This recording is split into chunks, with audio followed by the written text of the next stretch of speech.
حضور نے جس پر نگاہ رکھی ہو. اب وہ زید خوشی خوشی حضور کے پاس آئے. نبی پاک صلی اللہ تعالیٰ علیہ وسلم ان کے اخلاق سے بڑے خوش تھے، اور اس کے بعد محبت بھی ایسی دی، ایسی شفقت دی کہ زید کو نہ باپ کی خبر تھی نہ ماں کی خبر تھی. جو کچھ تھا وہ رسول اللہ کے پاس تھا. حضور پاک صلی اللہ تعالیٰ علیہ وسلم کی تربیت میں دن گزرتے گئے، بڑے ہو گئے، یہاں تک کہ 16 سال کی عمر تھی.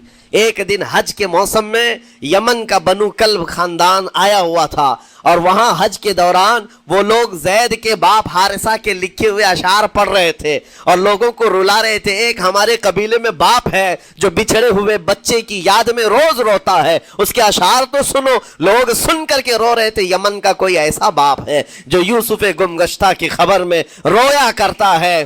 یہ لوگوں کی بھیڑ لگی تھی، اسی کے سامنے سے زید کا گزر بھی ہو رہا تھا.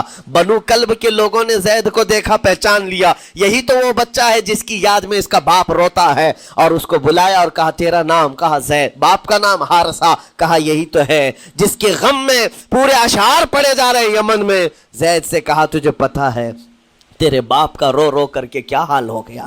تیری ماں صحراؤں میں آواز دیتی ہے، پہاڑوں پر چڑھ جاتی ہے. ایک بچے کے لیے اس کے ماں باپ کی جدائی بتا دینا کتنی بڑی بات تھی. میرے عزیزوں، سالوں کی یہ گم گشتہ خبر پھر سے واپس مل گئی ہے. زید نے کیا کہا کہ اب میرے ماں باپ سے جا کر کہہ دیں کہ رونا دھونا بند کریں، اونٹوں کی طرح ادھر ادھر بھٹکنا بند کریں، انہیں میرا سلام پہنچائیں اور کہیں انہوں نے جہاں مجھے دیکھنا تھا اس سے بہتر جگہ میں ہوں، اس سے بہتر جگہ میں ہوں.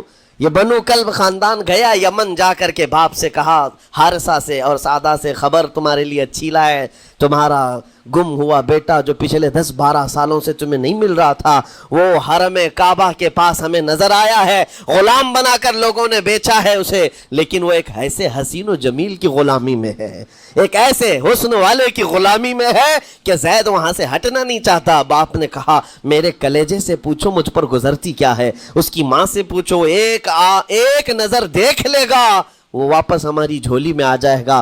دوڑتے دوڑتے یمن سے گھنٹوں یعنی جو مہینوں کا سفر تھا دنوں میں طے کر کے پہنچے. مکہ آئے، جیسی آئے تو رسول پاک صلی اللہ علیہ وسلم کو ڈھونڈا. حضور پاک مل گئے تو دھاڑے مار مار کر باپ رونے لگا اور کہا کہ اے محمد صلی اللہ علیہ وسلم، ہم نے آپ کے متعلق سنا ہے یتیموں کے والی ہیں، آپ کا دل بہت بڑا ہے، مجھ باپ کے اوپر رحم کیجیے، برسوں سے اپنے بچے کے لیے ترس رہا ہے، میں اور میری بیوی تڑپتے ہیں، صحراؤں میں آواز دیتے ہیں. حضور نے پوچھا ہوا کیا ہے تمہارے ساتھ؟ کہا ہمارا بیٹا گم ہو گیا تھا، برسوں ہو گئے تھے، لیکن سنا ہے وہ یہاں رہتا ہے. حضور نے پوچھا کیا نام ہے اس کا؟ کہا زید اس کا نام ہے، میرا نام حارثہ ہے. جس کو کوڑ کی بیماری ہو اس سے کوئی حسد نہیں کرتا، ایک حسین دوسرے حسین سے بھی نفرت کرتا ہے، حسد کرتا ہے. یا کم صورت والا اچھی صورت والے سے حسد فطری طور پر کرتا ہے. اسی لیے محاورہ کہا گیا ہے کہ حسینوں سے حسد ہوتا ہے. تو اسلام میں جو حسن ہے تو جتنے جلنے والے ہیں اتنے زیادہ حسد کرنے والے پیدا ہوتے ہی رہیں گے. اب آپ کے لیے یہ فخر کی بات ہے کہ دنیا جسے ٹارگٹ نمبر 1 کہتی ہے، جس سے چڑھتی ہے اور جلتی ہے، الحمدللہ رب تبارک و تعالیٰ نے وہ دین ہمیں عطا فرمایا. وہ اس لیے نہیں ہے کہ لوگوں کے چڑھنے کی وجہ سے میں فخر کر رہا ہوں، اس لیے کہ میرے دین کے علاوہ کوئی دین ایسا نہیں جو یہ دعویٰ کر سکے کہ ہم کمپلیٹ لا رکھتے ہیں، صرف اور صرف اسلام کے پاس ہے. میں یہاں کھڑے ہو کر کے یہ صرف الفاظ کی پھیکم پھاک نہیں کر رہا ہوں، چیلنج ہے یہ.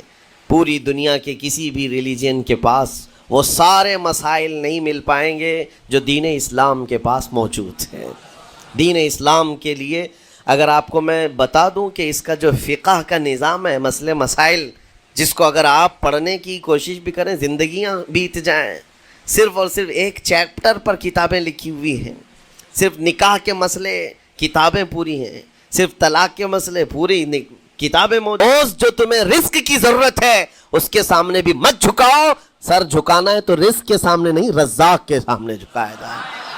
تمہاری پیشانی کو محترم رکھا گیا ہے کہ تم جھکو گے تو کس کے سامنے؟ صرف رزاق جو ہمارا پالنہار حقیقی ہے. اور حد تو یہ ہے میرے عزیزو، یہ دنیا کی واحد قوم ہے، یہ واحد مذہب ایسا ہے یہودی ہوں، عیسائی ہوں، ہندو ہوں، کوئی بھی ریلیجن آپ لے کر کے آئیں، جس کو وہ بہت زیادہ مانتے ہیں یا جس کو گاڈ کہتے ہیں یا جس کو بھگوان کہتے ہیں، ان کی صورت بھی ہوگی، مورت بھی ہوگی، اور سامنے دیکھتے ہیں اور جھکتے ہیں، عبادت کرتے ہیں. لیکن تنہا مسلمان ایسے ہیں، کروڑوں مسجدیں ہوں گی، کہیں خدا کی کوئی تصویر دیکھا ہے؟ کہیں مسجدوں میں خدا کا کوئی مورت یا صورت بنائی ہوئی دیکھا ہے؟ نہیں ہے. یہ واحد قوم ہے جو بن دیکھے مولا کی بارگاہ میں سجدے میں جھک جاتی ہے. صرف بات اتنی ہے کہ ان کو یہ کہنا پڑے گا. اگر میں کہوں میرے نام پر آ جاؤ جھک جاؤ، نہیں، کوئی نہیں جھکائے گا. ہاں، یہ کہنا پڑے گا امام کو بھی، اللہ اکبر، اللہ سب سے بڑا ہے. پھر کوئی پیچھے کھڑا ہوا یہ نہیں پوچھتا کہ کس نے کہا، کون پکار رہا ہے. پیشانی لے جا کر زمین پر لگا دیتے. کیوں؟ ہماری پیشانی خالص اللہ کے لیے ہے. میرے عزیزوں، یہ وہ پرائیورٹیز ہیں اور یہ اسپیشلٹی ہے آپ کے اس کمیونٹی کی، جس کو مجھے آپ کے سامنے رکھنا ہے. اتنی سارے اچھے گلشن کو چھوڑ کر اگر کوئی بربادی کی طرف جائے تو پھر سوائے بدنصیبی کے کیا ہے اس کے پاس؟ جس کو اللہ تبارک و تعالیٰ وعدے کیا ہو کہ تم اپنی جان اور اپنے مال کے بدلے مجھ سے جنت خرید لو، جہاں پر سارے اخلاق و کردار اور دنیا کی سب سے اعلیٰ اخلاق تمہیں سکھانے کے دعوے کیے گئے ہوں، وہ چھوڑ کر کے اگر دنیا کہیں اور جائے تو پھر تمہاری یہ ہرما نصیبی ہے. ایک بات میں آپ کو بتاؤں، سکسیس کس کو کہتے ہیں؟ کامیابی. اور ہر کوئی یہ کہتا ہے کہ مجھے سکسیس کی طرف سفر کرنا ہے. 10ویں پاس نوجوان کو بھی پوچھیں کہ کوئی بھی کورس کر رہا ہے، آگے جا رہا ہے، کیوں جا رہا ہے؟ کچھ سکسیسفل لائف گزارنا ہے، کامیاب زندگی گزارنا ہے، اس کے لیے دروازے کھٹکھٹا رہا ہے. تمہیں پتہ ہے ان مسجدوں کے میناروں سے جو آواز گونجتی ہے اذان کی، اس میں ایک لفظ آتا ہے. سارے لفظ تو آپ کو یاد ہوں گے.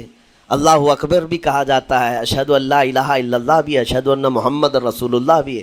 اس کے بعد ایک لفظ پکارتا ہے مؤذن، حی علی الصلاۃ. حی علی الصلاۃ کا مطلب ہوتا ہے آؤ نماز کی طرف، آؤ نماز کی طرف. اس کے بعد ایک اور لفظ پکارتا ہے حی علی الفلاح، جس کا معنی معلوم ہے آپ کو؟ مؤذن یہ کہتا ہے آؤ کامیابی کی طرف، آؤ کامیابی کی طرف. ٹوٹل یہ دن میں 10 بار مؤذن پکارتا ہے.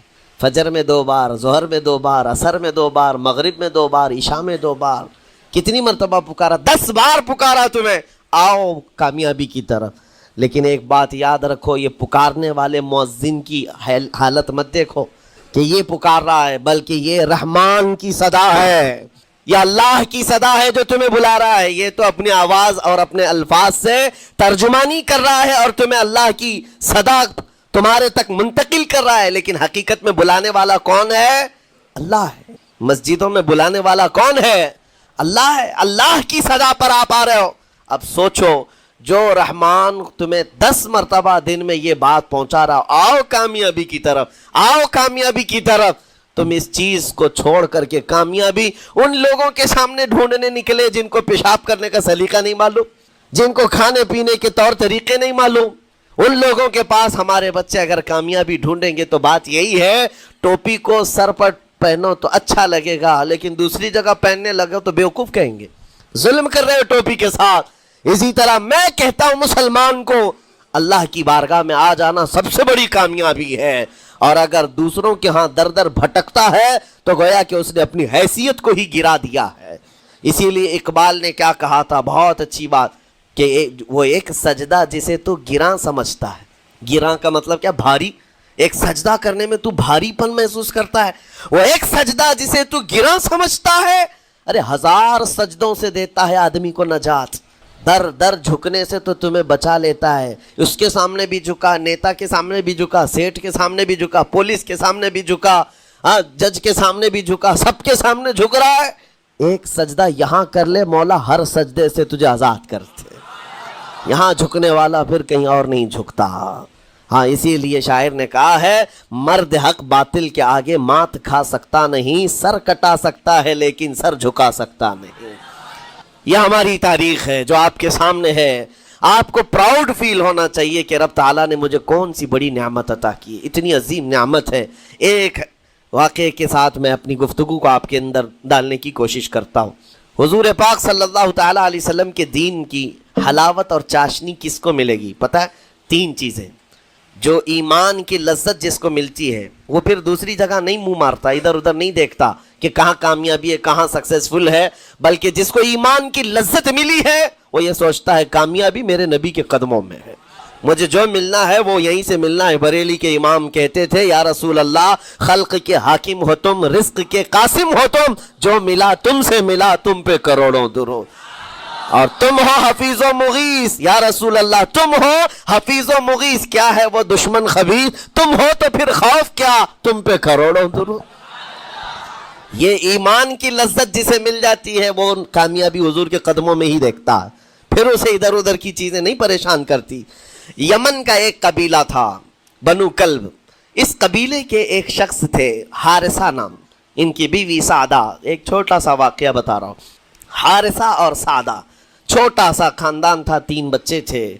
حارثہ کے بیٹوں میں ایک بیٹے کا نام ہے زید، نام یاد رکھیں، بہت امپورٹنٹ نام میں ذکر کر رہا ہوں، ایک ہی نام ایسا ہے جو قرآن میں آیا ہوا ہے، وہ زید۔ یہ حارثہ کے بیٹے زید ہے، بیوی سعدہ ہے۔